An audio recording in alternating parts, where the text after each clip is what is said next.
సంవత్సరాల తరబడి ఎన్ని మందులు వాడినా మీ మోకాల నొప్పులు తగ్గట్లేదా? ప్రాణ పెయిన్ క్లినిక్ లో అత్యాధునిక చికిత్స. నమస్తే, వెల్కమ్ టు సుమన్ టీవీ. నేను మీ యాంకర్ సై. చాలా మంది కూడా పీరియడ్స్ టైంలో రకరకాల ఇష్యూస్ అయితే ఫేస్ చేస్తూ ఉంటారు. అందులో భాగంగానే శానిటరీ నాప్కిన్స్. ఇందులో మనం ఎక్కువగా చూసేటప్పుడు దీన్ని ఏ విధంగా చూస్ చేసుకోవాలి అనేది చాలా మందికి ఉన్న క్వశ్చన్. దాంతోపాటు దాన్ని ఎలా యూస్ చేయాలి అండ్ ఏవి ప్యాడ్స్ మనం ప్రిఫర్ చేస్తే బాగుంటుంది అనుకునే వాళ్ళు కొందరైతే, ఇంకొందరు చాలామంది కూడా ప్యాడ్ డిస్పోజల్లో కూడా చాలా కేర్ఫుల్గా ఉండాలి. దాన్ని ప్రాపర్గా యూజ్ చేయకపోతే దానివల్ల కూడా మనకి చాలా బాడీకి ఎఫెక్ట్ అయ్యే ఛాన్సెస్ ఉన్నాయని చెప్తూ ఉన్నారు. అసలు దాన్ని ఏ విధంగా డిస్పోజల్ చేయాలి, దాని గురించి పూర్తి వివరాలు మనకు అందించడానికి డాక్టర్ నిల్లేప గారు ఉన్నారు. అడిగి తెలుసుకుందాం. నమస్కారం డాక్టర్ నిల్లేప గారు. మేడం, శానిటరీ నాప్కిన్స్ ఏవైతే ఉన్నాయో అవి యూజ్ చేసేటప్పుడు చాలా కేర్ఫుల్గా ఉండాలి అని చెప్తూ ఉంటారు. అండ్ అదేవిధంగా దాని డిస్పోజల్ కూడా చాలా మ్యాండేటరీ అని చెప్తూ ఉంటారు. దాన్ని ఏ విధంగా మనం యూజ్ చేయాలి మేడం? ఒక ఫీమేల్ లైఫ్లో అండి రిప్రొడక్టివ్ ఏజ్ మోస్ట్ ఎక్కువ ఉండే ఇయర్స్ మీరు అబ్జర్వ్ చేస్తే ఆల్మోస్ట్ లైక్ 40 to 50 years ఉంటాయి. మనం ఎవ్రీ మంత్ ఒక సైకిల్ కంప్లీట్ అయిన ఎండింగ్ పాయింటే మెన్స్ట్రేషన్ స్టార్ట్ అవుతుందండి. అదే విధంగా అది ఎండింగ్ అదే, మెన్స్ట్రేషన్ అండి స్టార్టింగ్ కూడా అదే. ఎలా అయితే అమావాస్యలో మనం నో మూన్ అంటాము, న్యూ మూన్ కూడా అంటామో, అదే విధంగా ఈ మెన్స్ట్రేషన్ అనేది ఆ సైకిల్ ఎండింగ్కి ఇండికేషన్. అండ్ దాని నుంచి నెక్స్ట్ సైకిల్లోకి మనం ప్రొసీడ్ అయిపోతాం.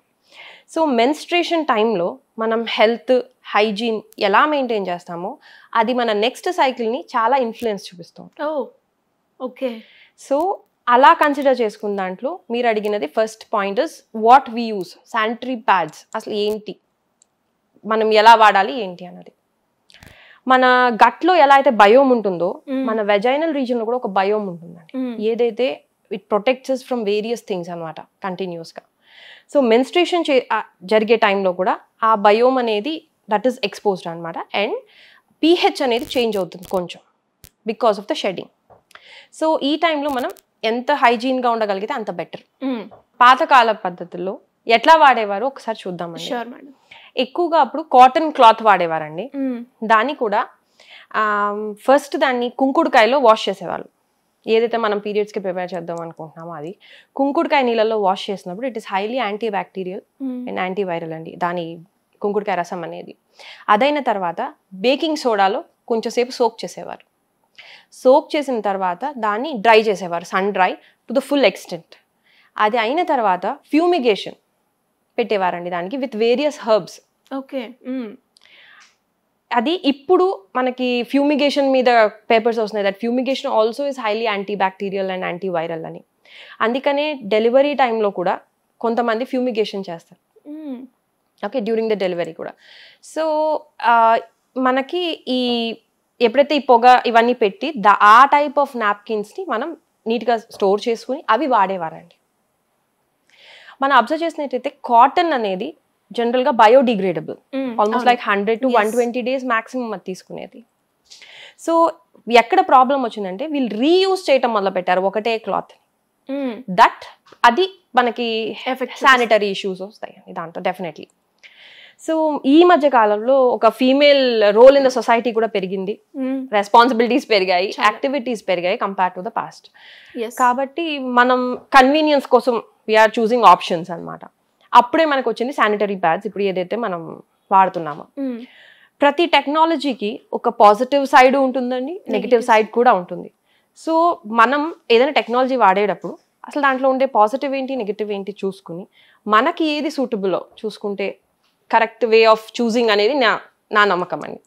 సో మనం కనుక పాజిటివ్ సైడ్ చూసుకున్నాం అనుకోండి, ఒక శానిటరీ ప్యాడ్ వాడినప్పుడు ఈజీ డిస్పోజబుల్ అండి, ఎక్కడైనా మీరు డిస్పోజ్ చేసేయగలరు, లైట్ వెయిట్ ఉంటుంది, అబ్జార్బింగ్ ఉంటాయి, డజంట్ లీక్ మచ్ మన జాగ్రత్తగా తీసుకుంటే కేర్.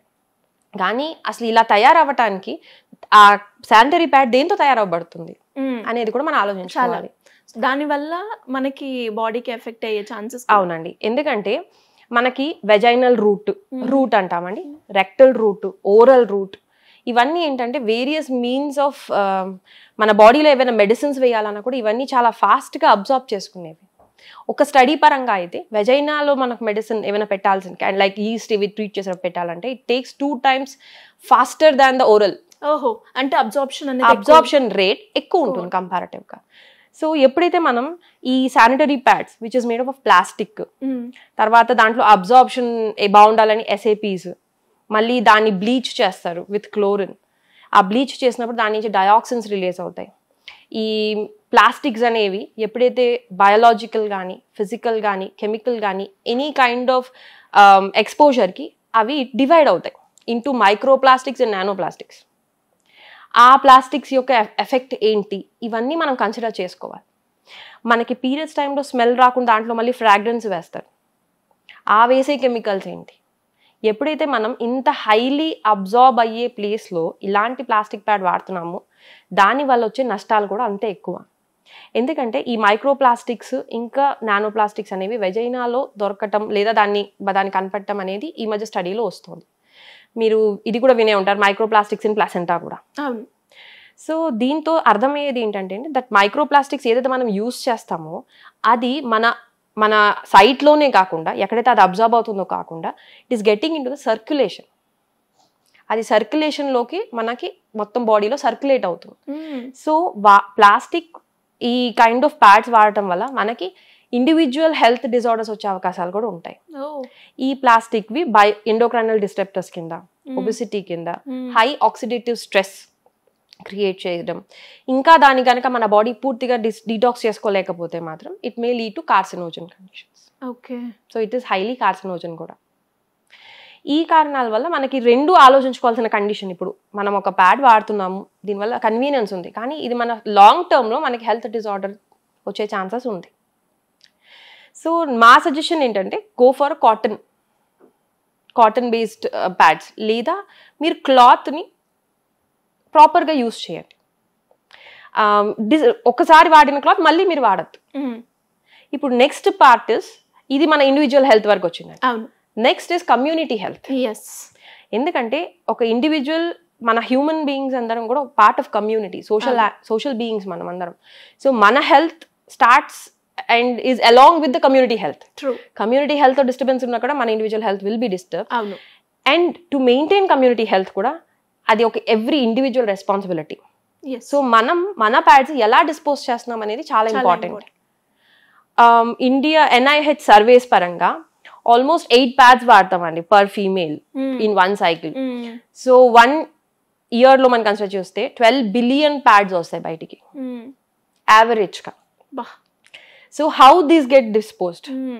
అంత ప్లాస్టిక్ 500 to 800 years తీసుకుంటుంది టు బయోడిగ్రేడ్. అసలు డిగ్రేడ్ అవ్వదు కూడా చాలాసార్లు. సో మరి ఇదంతా ఎక్కడికి వెళ్తుంది and how they are degrading it? So ఈ మెన్స్ట్రల్ వేస్ట్ అంటారండి దీని అంటిని. ఈ మెన్స్ట్రల్ వేస్ట్ మేనేజ్మెంట్ కి కూడా ఒక బాడీ ఉంటుంది విచ్ విల్ అవన్నీ చూస్తుందండి. And according to that body దాన్ని ఒక హై హీట్ లో మనం డిగ్రేడ్ చేయాలి. కానీ మనం అది చేయాలంటే ఇది షుడ్ బి సార్టెడ్ అవుట్. మనం ఎప్పుడైతే మన ప్యాడ్ అనేది ఎప్పుడైతే వాడతామో వాడిన తర్వాత దాన్ని ప్రాపర్గా రోల్ చేసి వాళ్ళు ఒక కవర్ ఇస్తారు, దాన్ని రోల్ చేసి ఒక వేరే పేపర్లో చుట్టి దాన్ని విడిగా ఇవ్వటం కరెక్ట్ అండి. అలాంగ్ విత్ ఆర్గానిక్ వేస్ట్ దాన్ని వేస్తే అది అసలు డిగ్రేడ్ అవ్వదండి. ఓకే. అంటే దానికంటూ సపరేట్ గా దాన్ని వాష్ చేయొచ్చండి, కానీ అన్నిసార్లు కుదరదు. If you are in airport చేయలేరు, మీరు ఏమైనా ఎమర్జెన్సీ ఫ్లైట్ కండిషన్స్ లో మీరు చేయలేరు. కాబట్టి నా first suggestion go for a cotton pods. అది బయోడిగ్రేడబుల్, దాన్ని మీరు ప్రాపర్గా మీరు క్లియర్గా దాన్ని డిస్పోజ్ చేసేయగలరు. తప్పదు అన్న కండిషన్స్ లోనే మీరు ప్యాడ్స్ కి వెళ్ళండి. ఒకవేళ ప్యాడ్స్ కి వెళ్ళినా కూడా నేను చిన్న పిల్లలకి నేనేం సజెస్ట్ చేస్తానంటే విత్ ప్యాడ్ మనం దాని మీద క్లాత్ పెట్టేసుకోవచ్చు. దట్ విల్ మనకేంటంటే అప్పుడు వెజైనల్ ఇష్యూ ఉండదు. అండ్ అన్ని ప్యాడ్స్ మనం వాడక్కర్లా, ఓవరాల్ గా కూడా మనకి అది తగ్గుతుంది. జస్ట్ ఏంటంటే రీయూజ్ చేయొద్దండి ప్యాడ్ క్లాత్ ని. అండ్ క్లాత్ కెన్ బి మీకు ఓజోనైజ్ వాటర్ లో కూడా వాష్ చేసుకోవచ్చు బిఫోర్ యూజింగ్ అండి.